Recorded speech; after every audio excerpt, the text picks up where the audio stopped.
Sizlarga hammalaringdan bir iltimos bor. Hurmatli ishchilar. Mana yangi hokimimiz uyma-uy, dalama-dala aholi bilan, ishchilar bilan yaqindan tanishib, ko'rib, o'rganib yuribdilar. Bir jonkuyar inson shunchalar bo'ladi.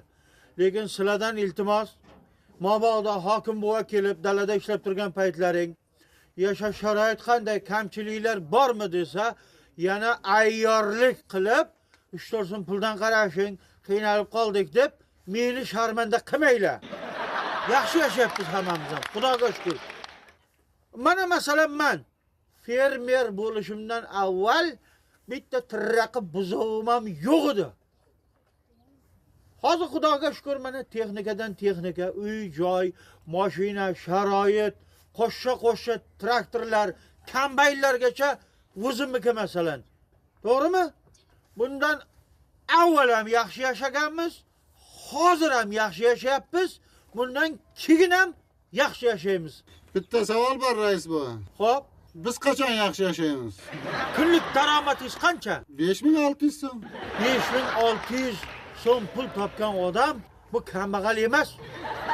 Bu meni gapim emas, bu olimlarning gapi. Bu yilgi hosildorlikni yaxshi bo'lganini hisobga olib, ish haqini 5600 emas, 6000 so'm qilamiz. Oshiramiz. 400 so'mini orzu havasga yig'asizlar. Uy, joy, mashina, texnika deganday. Salomat bo'lasizlar. Xo'p. Rahmat.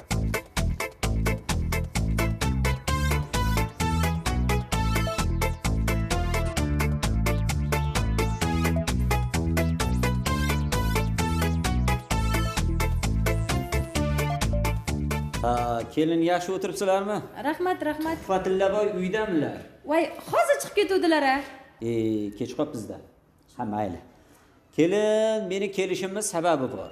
Mahalla moddiy yordam bermayapti deb portalga yozibsizlar. Butun rahbarlarni bezovta qilib, men hokim chaqirib olib rosa urishdi. Biz so'raganda ayb yo'q. Bu mana shu dang'illama uchastka o'zlaringnikimi? Qo'shnimizniki bo'lmaydi-ku, o'zimiznikida. Ana mashinalar ham o'zlaringnikimi? Voy, ha. Meniki, o'g'limniki, xo'jayinniki ham hozirgina chiqib ketuvdi. Xo'jayiningizning necha gektar fermerlik yeri bor? 2000 gektar, nima edi? Adashmasam, haligi restoran, do'konlaring ham bor-a?